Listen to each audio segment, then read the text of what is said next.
I mean, definitely over the 3 years, I think I've become so much more confident and comfortable. Yeah. And I think that comes from like personal development, but also a lot of the very how open it is in this university. I've become just like so.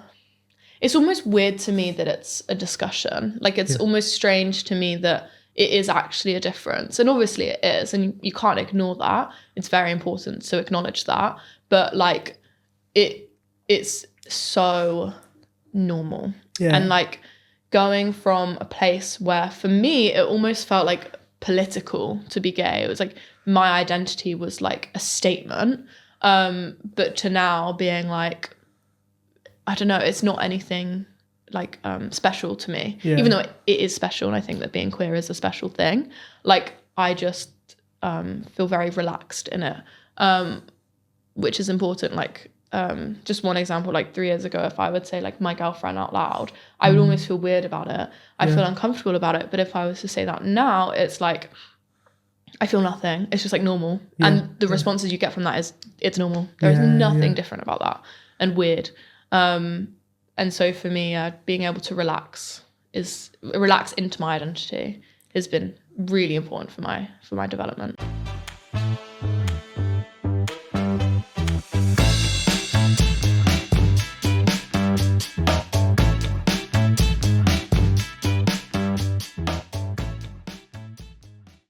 Yes.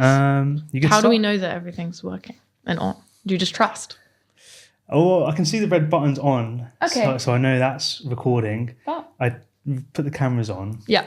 That thought has crossed my mind. Yeah, doing it like halfway through it and then it's all gone. So far, that hasn't happened yet. Okay. I've fingers crossed. Yeah, this isn't the first podcast. Okay. So fingers crossed.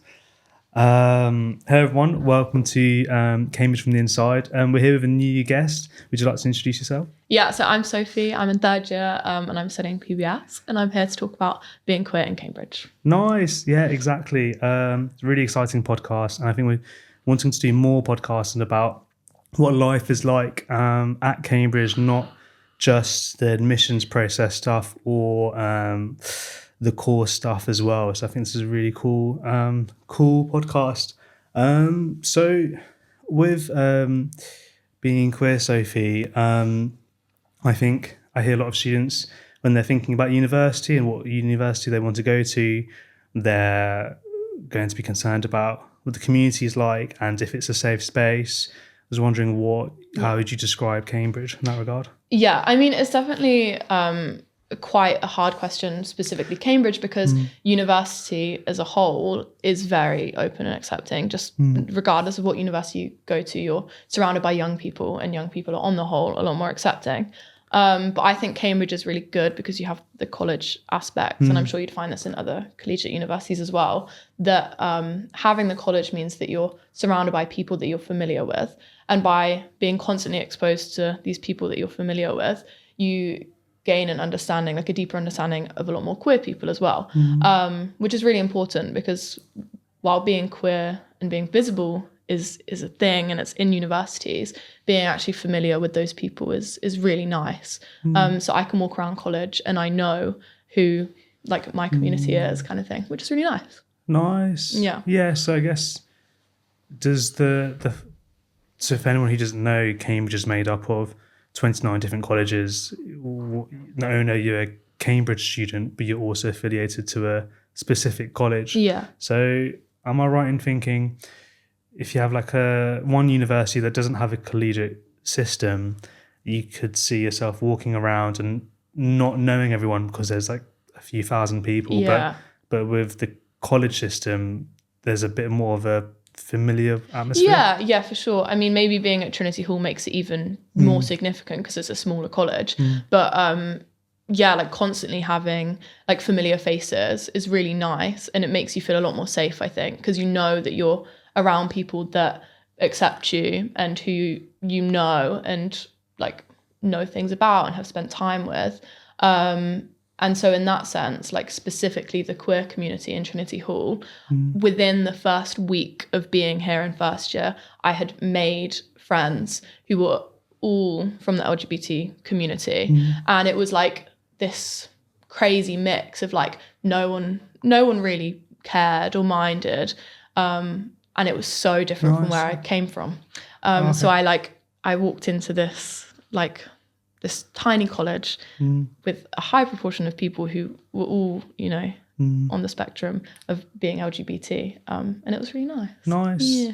So after getting to know people in Trinity Hall, did you feel like a need to get to know people in the from the queer community in other colleges, or like did you meet enough people in Trinity Hall?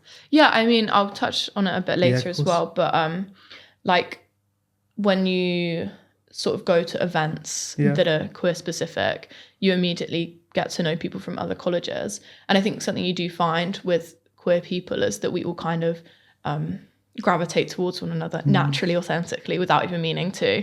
And so I then say make friends in my subject, and they're all from different colleges, and a high proportion of them are all queer. And so it's like you naturally fall into these really nice groups based on your identity, not intending to, and with some beautiful people that are also allies as well. And it just ends up being like a lovely supportive group, and from beyond the college as well. Nice. And so I'm obviously new to Cambridge and don't know all of the jargon entirely. I know that there's, well, before we go into that, could you explain what the JCR is and and what the JCR committee is? Yeah, so JCR stands for Junior Combination Room, which is a bit confusing because when I first heard that, I was like, oh, so it's like a room. But I think it applies to a room and also a body of students, and that can be either within the college or like subject specific or university specific. And it's just body of students that represent like the student body, basically. They say their thoughts based on, reflecting on what everyone thinks. And like, I think, and this is the part that's Cambridge specific, I think there's, within there's like a lot of different roles in the committee, but there's a few roles that are part of the liberal officers. There's like there's lots. There's like the Class Act officer. There is the LGBT like liberation officer. Sort of along those lines, there is probably someone that represents you. And they're called liberation officers. I think that's like the term. Which I don't know if every college has that. Especially since like people obviously apply for it and like it gets elected and stuff. But like in my first year we had 2 LGBT officers, and they both did like an amazing job at representing us. Nice. Well, what I thought was really cool about the liberation officers is that there was like a role representing like each facet of like intersectionality, which I thought was really cool. For sure. Like if you're like, it kind of really shows how a lot of minority groups have a lot of things similar to each other and common with each other than it seems. For viewers who don't know what the word intersectionality means, can you like explain that to the viewers? So the best way I kind of see it is that so obviously everyone has their like social identity, but some are more oppressed than others. And so intersectionality to me is like the overlapping social identity. So for example, like class and sexuality. So 2 social identities that overlap and they're like very unique experiences for that person. That's how I would describe it. Nice. Because I think what I think is really interesting is that everything that you've said about being queer at Cambridge and finding your people in college and finding people who are queer in your course and across events, I think I've heard that same story from people who are maybe going to the South Asian Society or people who are going to like Class Act Society, like as in the same story from different minorities, if that makes sense, or different social groups that have been repressed in one way or another. Which I think is really, and then it's really cool how all of these people have a lot in common in that sense. And it's like finding the unique experiences of, say, like being from a working class background and also being like LGBT, even though those two things combined, there's not many people like that in Cambridge.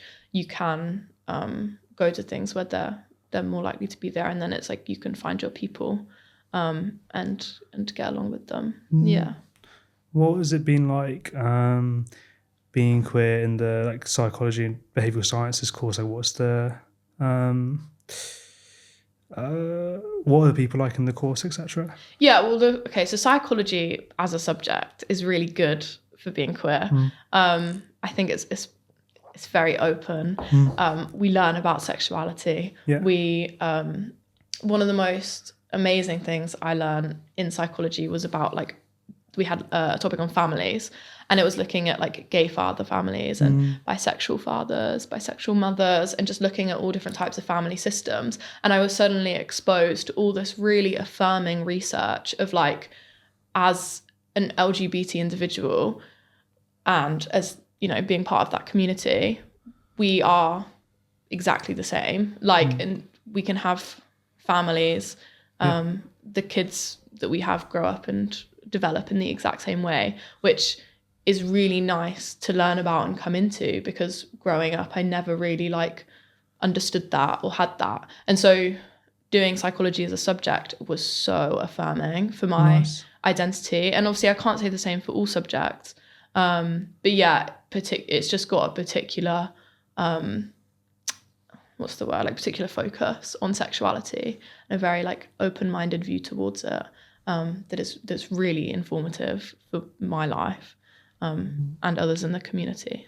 So nice. Yeah, it was nice. That's really cool. That's the first time I've heard where, well, I've never heard I didn't realise a psychology course had such a focus on families and sexuality, but that, I guess it does make sense. It's like a whole module in basically all 3 years.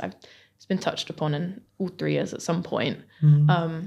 That children in LGBT families grow up in the exact same way. Sometimes some of the research even finds that they develop better, which is just very affirming.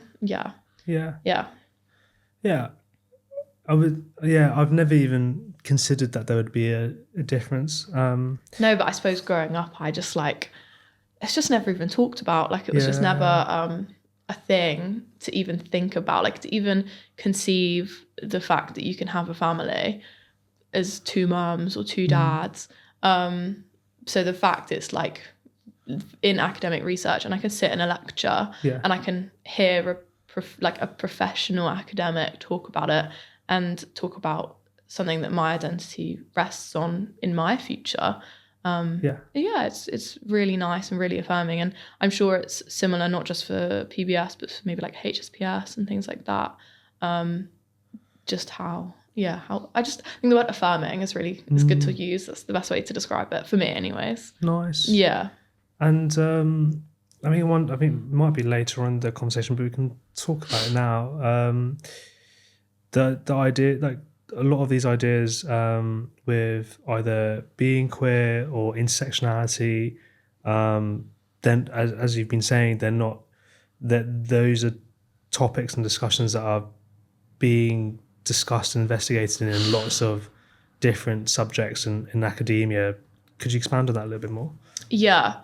I think it's a really tough one because there's very limited like quantitative research. A lot of it is on qualitative experiences of people, which is still obviously equally as important, but it's hard to make generalized sweeping statements. There's a lot of shots been taken against the humanities. yeah, exactly. I mean, I can only really speak from personal point of view, and that's coming from, here is a disadvantaged background, like with the people I'm surrounded with, from where I'm from. I mean, I personally have not found anyone else from Peterborough, which, you know, when that then intersects with sexuality, there's almost like a concern that the sexuality simply adds to the disadvantagedness. But actually, I found the complete opposite. I find that coming here, I was, I know I keep using the word, but like affirmed, and really like celebrated in my identity, because there is so much support, which again, we can talk about, so many people that are so visible and open. and like that visibility to me was really important and something I hadn't experienced. And so seeing that was really important for me. Nice. So would you say like the course and the culture in Cambridge made you feel like more at home than in some ways like than Peterborough does? Yeah, for sure. I mean, Peterborough has a queer community, and it is there, and it's very valid. And like I had some wonderful friends who were also queer, and I felt really like welcomed and loved in the group that I was in. But I think the difference is that there wasn't many people who were sort of beyond my generation that were so visible. Like I didn't know any other lesbian women who were there and out and visible. And I'm sure they existed, but I was the only like, well, I was out as bisexual, but now I'm gay. And it's like perhaps the difference between then and now is being a lesbian wasn't there, like it wasn't seen. And so I didn't realize that it almost was like a possibility, or that I could be that. Do you know, I don't know if that makes sense. And so coming to Cambridge has exposed me to so many lesbians and like lesbians in positions of authority and positions of power, and people who are teaching, and people who being a lesbian isn't their main part of their identity, but where it's visible and it's celebrated. And so it's been I would say that culture is really powerful. Yeah. So like the culture at Cambridge, a lot of individuals have like given you the space to like encourage you to be yourself. Yeah, for sure. And I mean, like, I know one of the later questions was like my identity now versus before. And I think like the problem before was that it was almost the way I was defined was by my sexuality. Like I was different.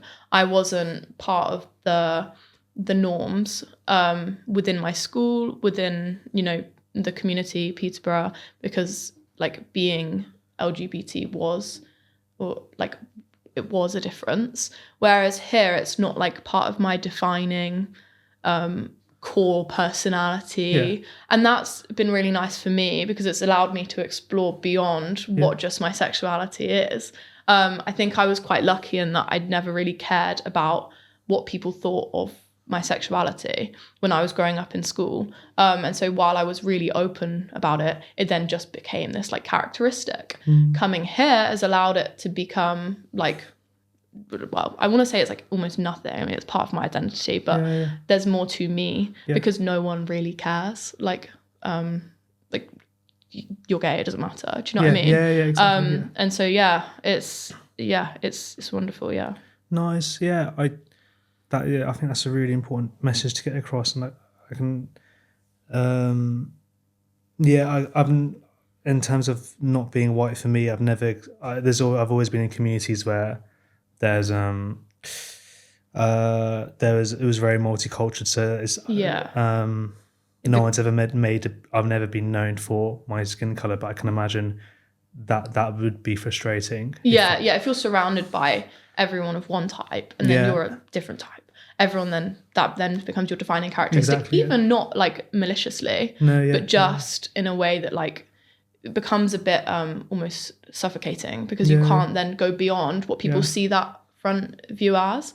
And so like, I don't know, when coming to university, I know that facing my sexuality was not a barrier I had to overcome, but I know lots of students are. And like, I think the really nice thing to know is that you can literally blossom with it, with your sexuality and other parts of your identity and development.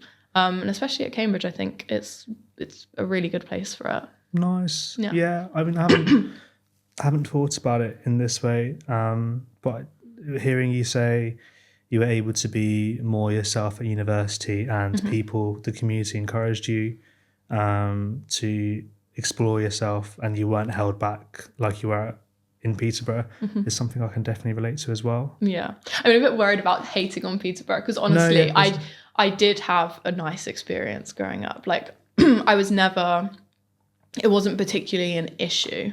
I just think people weren't exposed to many gay people, and so it never became like a thing for them. But here, I don't know, maybe it's the fact when you come to uni, I don't know what the change is. Maybe it's a Cambridge thing where everyone here is, maybe they're exposed to a lot more academia, and in academia there is sexuality. And so it's very normal, and that's really nice. But in, say, like Peterborough, the people I interacted with, it just wasn't in the like in the narratives and the language to be LGBT. So, yeah, from like an outsider's perspective, like Cambridge does seem like a place where it's really, like, at least amongst the students, it's really open, both non-academically and academically. Yeah, for sure.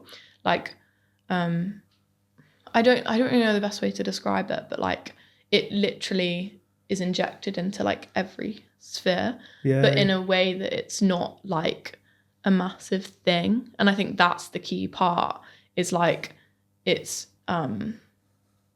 just normal. Which then is like, on the other hand, very safe and nice. Yeah, because I think Cambridge is naturally filled with people who are like very smart and have like a high level of like common sense. So then the idea of it just being normal, people kind of get that. Maybe it's just a Cambridge specific thing, or like that kind of, or like any areas like this. But it's been a very nice experience for me. Nice. Yeah. So you were saying about you wanted to mention something about the academia side of things. Yeah. So something I find amazing about Cambridge is, obviously we're in a really high caliber of research. And so something really important is seeing trans people in the high up research sphere. So I have been exposed to trans academics who like are doing research on being transgender and directly improving the lives of trans people through their research, and through like, for example, there was some stuff on AI and how that's directly sort of what's the word when something's like, sorry, you're gonna have to cut that bit, but like, what's the word when something's like against, like disadvantage? It's not disadvantage. AI is biased? Yeah, like biased. It's biased against trans people because that's how literature has treated trans people so far. I see. Yeah. So the way that AI is now being used is against trans people. And so seeing this research on this is really important, because it's obviously very fast moving science. And so seeing these trans academics in this sphere, for me, has been really like inspiring and powerful, and I'm sure they're everywhere, but especially in Cambridge, where there's an expectation of like a really high caliber, and them still being celebrated and talked about and like visible is really nice. Nice. Yeah. I mean, purely from an academic point of view, having I'd imagine people who are trans doing research, and the academic work they produce is producing some like is coming from like a minority voice that you wouldn't hear from other academics, and then therefore like research that's it's hard to find elsewhere. Exactly. It's hard to find elsewhere at like a rigorous point, because obviously in academia you need that level of rigorosity to be considered like significant or important. And so having like a really high academic rigor like sort of intersect with trans research is really important to then making like changes in policy or informing the government. And like, just particularly obviously because I live here and are involved very much in the academics, it's been really nice and really good to see that so visible and so open, specifically from trans people themselves as well, where their voices are the most important in that sphere. No, exactly. And does it take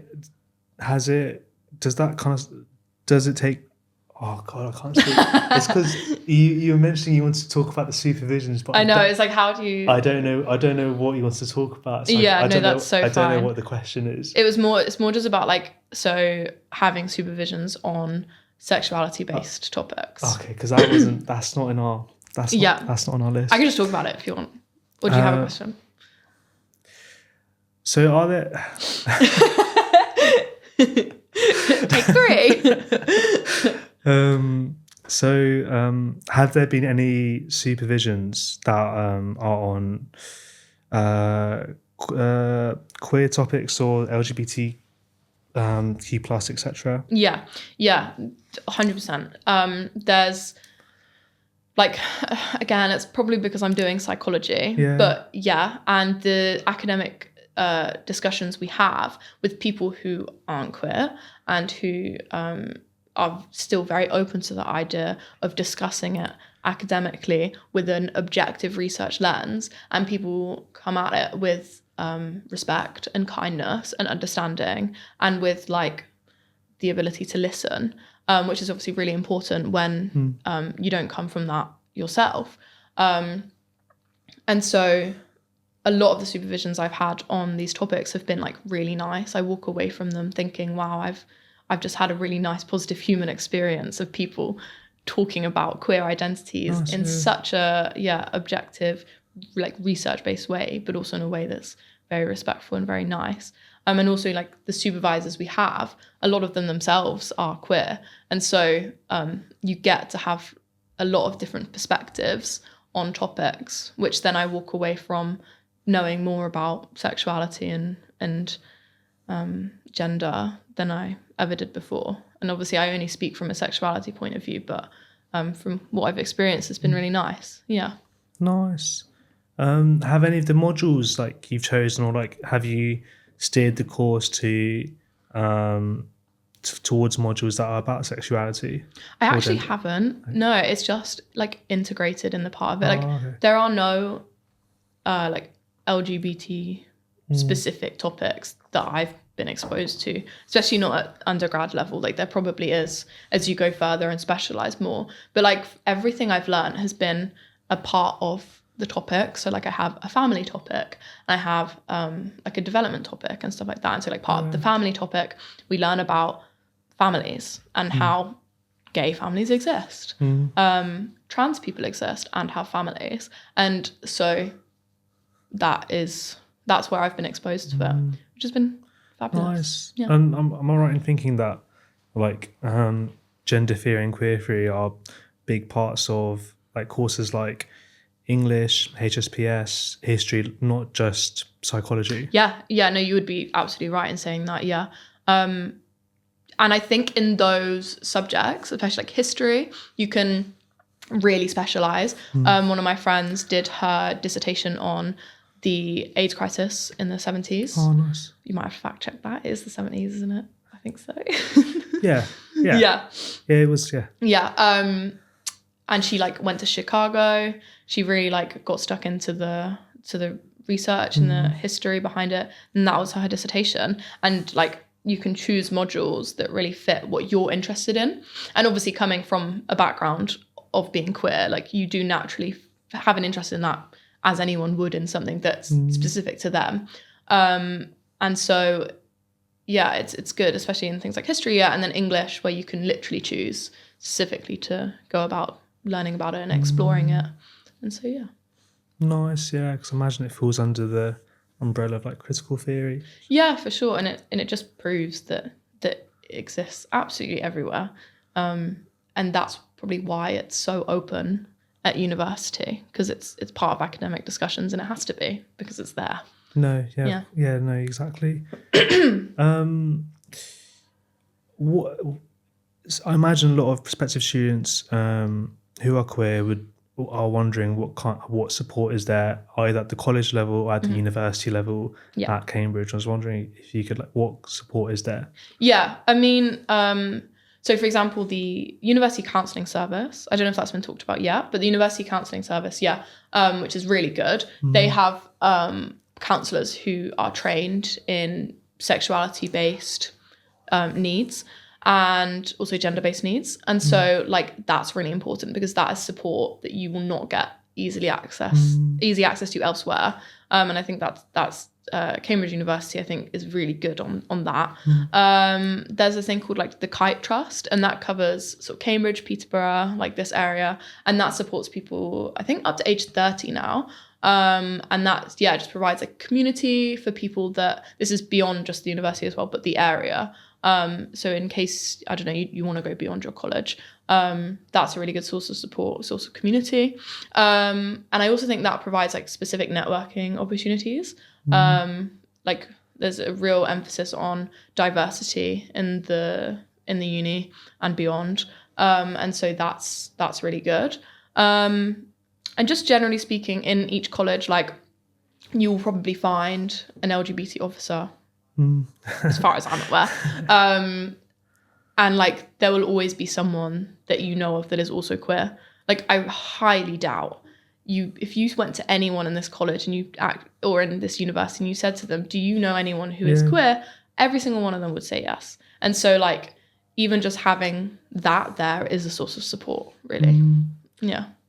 Because I mean, there's loads of myths about Cambridge, and I guess like one of them would be that it's the culture is very traditional, and I was wondering, like, would you describe the culture at Cambridge as like quite progressive or socially conservative? Yeah. Okay. So I think that there's sort of two trains of thought certainly in my Cambridge experience, and that's I've seen the sides of Cambridge that are very traditional, that uphold traditional values.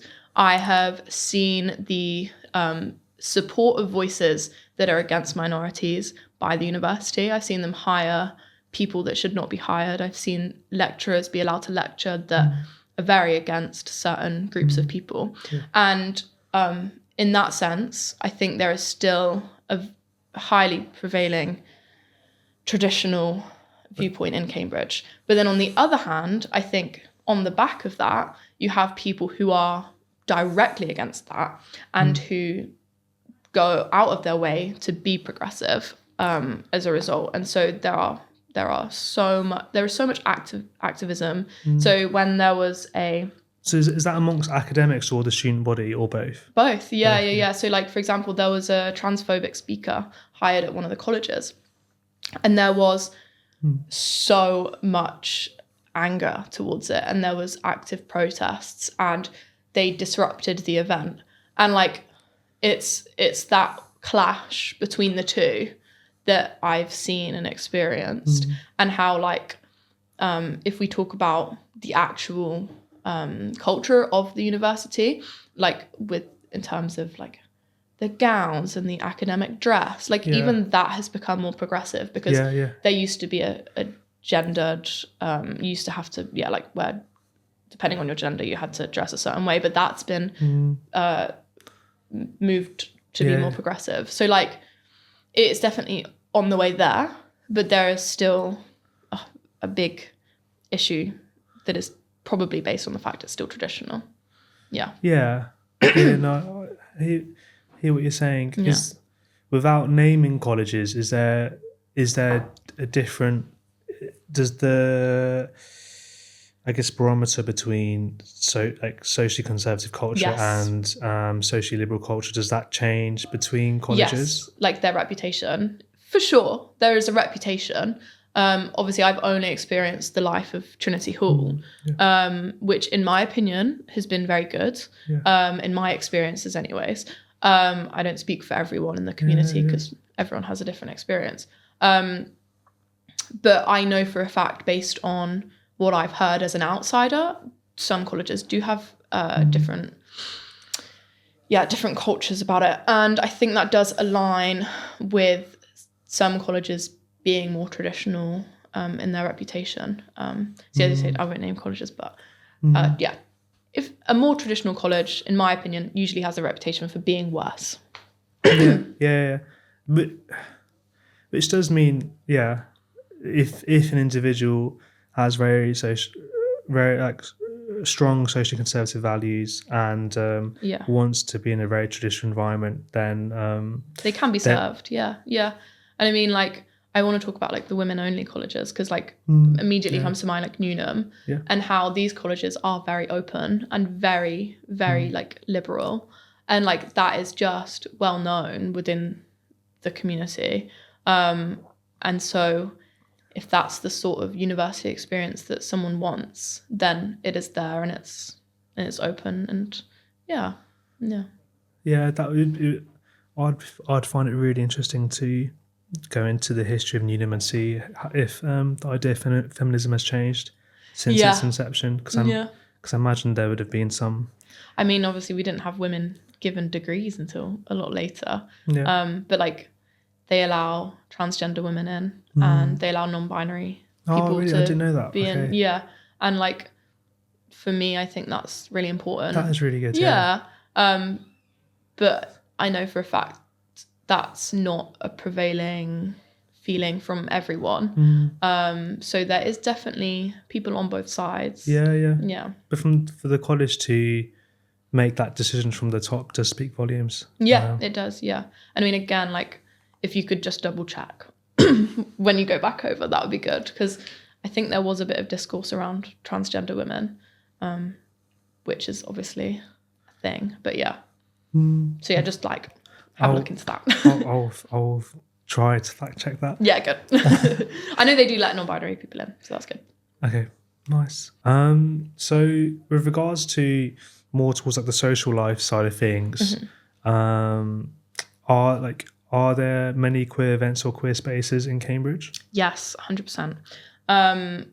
Again, you will probably find this at a lot of universities where young people gather. There will be queer spaces. It's how it works. Which is good. But speaking from my experience, like, literally the other night, I went to like a Lady Gaga club night that had drag queens performing, and that was like 10 minutes down my road. It's probably 10 minutes away from everyone at the university, and it was very popular, and it did really well, and it was really fun, and like, I was surrounded by queer people there. It was like, if you were straight, you'd be a minority, which is all about that's what a queer space is all about. And like, that's not the only example. So that's a part of like Edge, which is a queer night, and they hold nights like a few times a term, maybe like once a month, once every couple months. There used to be more. So there used to be like Glitter Bomb, Queer Get Down, and there was another one, and they, again, were really fun queer nights. They would be hosted every week, but I think it's quite hard to uphold these events. Not sure why, because they are very popular, so I would love to know the reasons why they are no longer running. But again, they were really fun and very popular, and like, you'd go there and there would be queer people everywhere, and that is really important, in my opinion, as a queer person, to be surrounded by people like that, because in your everyday life, you don't want it to be your defining identity. But when I socialize and it's part of like my fun, like, you want it to be. Do you know what I mean? And that's not true of everyone. Not everyone likes clubbing, and there's lots of non-alcoholic events. So the LGBT officers in first year, like, for example, organised a swap, which is where you go to another college and you hang out with their corresponding society. So like, we had all the queer people in Tit Hall go to Jesus College, and we met up with all the queer people in Jesus College, and that was so much fun because you got to interact with other queer people from another college, and then you usually go clubbing or you can go home. Like, drinking wasn't a necessity. There's also like board game nights, like other events that are organised for LGBT people specifically. And so like, on the whole, there is most likely events that you would enjoy as a queer person. Nice. Yeah. I'm trying. There's a lot. There was a lot there. There was, sorry. No, you're good. So how much of these events are run by societies, and how much of these events are run by like nightclubs and bars and etc. that are in Cambridge? Yeah, so I know for a fact that Edge is usually held at like one nightclub only. So Okay. I would assume that's a nightclub specific thing. Yeah. However, I have been to club nights that have been organised by societies that are queer specific. So like they can put on events that aren't like nightclub specific, if that makes sense. Yeah, like a lot of the time you start off in one place and then you all go together to the night out kind of thing. Nice. Yeah. That is. Yeah, it's really fun. And like I always use this as a comparison, but like going to London, for example, and going to like a gay club in London is an experience and like is very fun. And there isn't a gay club in Cambridge, like a gay specific club, which I do feel like I miss sometimes. Like I wish there was a gay club, because I don't really like normal everyday clubbing that much, because for me, like the music isn't that fun. Like part of my identity has been formulated my music opinions, and like I love Lady Gaga. And so I want to go to a club and dance to Lady Gaga. And you know, everyday clubbing, that's not the type of music, which is fine, but just not for me. So having a gay club, in my opinion, would be really fun and cool. But obviously it's not financially viable, so they don't have it. That's like I would say that's a letdown of the social side. Yeah. I think nightclubs have been receiving a financial hit recently. I imagine the nightlife isn't as lively in Cambridge compared to London. For sure. Yeah, I mean, you have a lot of pros and cons there in terms of like the money in living in London, but also London is 40 minutes away on the train.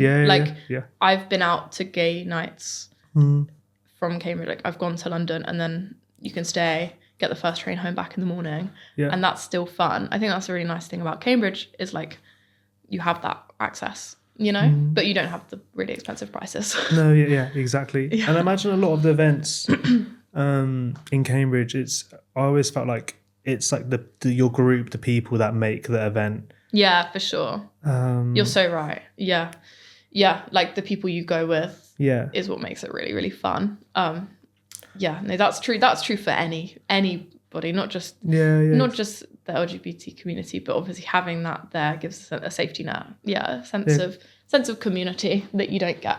Because like especially with the May balls, like there's so many balls that are happening in the summer and throughout the year, so many events, there's like so many opportunities. I mean, and then when you think of the May balls, they're really traditional and really like you obviously dress up, but then like King's Affair, that's like goes against the norm, and people dress up and you see pictures and it's like people dress however they want, and and I think that's really cool and really nice, you know, like it's the visibility is there and it's really important, and it's not just that it's visible but that it's like celebrated, that's really important, and that I've very positively experienced at Cambridge. So would you say that when you see that it's visible, like do you always do you feel seen as a response to it? Do I feel seen? Yeah, like especially coming from where I did Peterborough and then coming to now, like I feel proud to say like I'm gay, and like I don't care that it's a part of my, I don't know, it like doesn't feel like a defining characteristic, which is really important for me and for my self-expression, because I want it to go beyond just like who I love. You know what I mean? And like I feel a lot more comfortable and happy here to say things like my girlfriend or you know, speak about it in terms of that, which I never felt before. And I think that that's like a really nice thing about Cambridge. I think if I see like a gay couple holding hands, I feel like I'm in a safer space as a city as a whole. For sure. Because you know that people feel comfortable being themselves, and Cambridge is a place like that. And I've never seen, and obviously this is just again speaking from my experience, but I've never seen any instances of like hate crime or like discrimination against people. You obviously have the university level issues on the traditional side that I spoke about earlier, but in terms of my friends and my friends' experiences, all been very positive, which is really nice. Nice. So, like last question to end off, because you're in your third year now, right? Yeah. Last year for PBS. Yes. And what did like, has the idea of being queer for you, is that different now to what it was like, how you felt before uni, or like I can't speak today. Try again. No, I see what you're saying. Wait, because I've spoken a lot about before. Maybe. Well, how has the idea of being queer changed, presuming that it has changed since you started uni? Yeah, I mean, definitely over the 3 years, I think I've become so much more confident and comfortable. Yeah. And I think that comes from like personal development, but also a lot of the very how open it is in this university. I've become just like so. It's almost weird to me that it's a discussion. Like it's almost strange to me that it is actually a difference. And obviously it is. And you can't ignore that. It's very important to acknowledge that. But like it's so normal. Yeah. And like going from a place where for me, it almost felt like political to be gay. It was like my identity was like a statement. But to now being like, I don't know, it's not anything like special to me, even though it is special. And I think that being queer is a special thing. Like I just feel very relaxed in it, which is important. Like just one example, like 3 years ago, if I would say like my girlfriend out loud, I would almost feel weird about it. I feel uncomfortable about it. But if I was to say that now, it's like, I feel nothing. It's just like normal. And the responses you get from that is, it's normal. There is nothing different about that and weird. And so for me, being able to relax into my identity has been really important for my development. Yeah. I hope people don't think being gay is a political choice. No, because it's not. It just felt like a statement. Yeah, because it was just like different. Yeah. So because people would perceive it as a political statement. Yeah. And then it becomes like an issue. Yeah. No, like it just felt like almost like you were doing it to be like to go against something. When for me it was just like my biology. Like I couldn't. Just being me. Yeah. Being the person I'd grown into, had no choice in the matter. And it changing from being like that defining characteristic into just something that is me, which is what it should be. Yeah. I guess like the perfect goal is when one's queer identity is only brought up when it's relevant. Yeah, for sure, 100%. Because it is obviously present, but it's the strange thing is when people, when you were saying about people making it your whole identity, so when they're talking about it when it's not actually relevant to what is happening. Yeah. And it's, again, I keep talking about like that defining characteristic thing, but I don't want it to define me. Just like how someone being straight doesn't define them. Yeah, you know? Exactly. Yeah. Which I think is the end goal, but long way to go. Yeah. I mean, with all this academic research and all the discussion and the way that I've experienced it here, it's possible and it can be a step towards that. Just needs to be on a much bigger level. But Cambridge is like this really nice little bubble where that's been my experience. Living in Cambridge does remind me of a bit of how living in Brighton was like, because I was brought up in Brighton and for sure. I mean, when I used to go there, I don't know, I used to just feel like I would leave Peterborough and I would go to Brighton, and I was probably like 14, 15 and like I was just exposed to like this world of just being able to just exist, which I didn't have in Peterborough, where again being gay was like a thing. In Brighton it was like fun. which is great. And Cambridge it's not as good as Brighton, but it's definitely on that same level. Me and my friends we all feel really lucky to having been born in Brighton. It's a really nice place. And a lot of things that we think is normal and common sense, we realise that the rest of the UK is not all like that. No. Especially I think more like rural areas. I think they really struggle not only with getting to university, but also like their like more open identities. So and probably just because of because by definition, because a space, if it's rural, then it has a lack of exposure to experiences due to it being rural. The explanation is almost in the name. And lastly, before we finish off, do you have any advice for prospective students who are watching? So my advice would go beyond identity, in that I think apply, and I say this to everyone who was even thinking about it, is applying to Cambridge, you have nothing to lose. Like I always say, if you apply to Cambridge or even Oxford, then you have a Cambridge or Oxford level application for your other 4 universities. So if you get rejected, you're actually not losing anything, and you have a higher chance of getting into the other 4. That's my first main advice. And secondly, directly to queer people who want to apply here, if it feels like a barrier, it makes sense why it feels like a barrier. But if you can take it from me and from what I've said, it really has been like so wonderful and so nice, and like a wonderful like learning curve and development curve for me and my sexuality, that has brought me to a really good and confident place today that I feel ready to go forward with. And so if that can prove or say anything, I think just give it a chance to go that way. Nice. Yeah. That was really well said. I feel like I need to say something for Oxford, for anyone who's thinking about applying to Oxford. And very briefly, it was a very progressive place, and if you're worried about fitting in or finding your people, you will find your people at Oxford. For sure. I mean, I've been to Oxford once, and I immediately walked in and there was a gay bar with rainbows. So. I think they're either a nightclub that's specific for the queer community, or they host a lot of queer events. Anywhere with the university is going to be more open.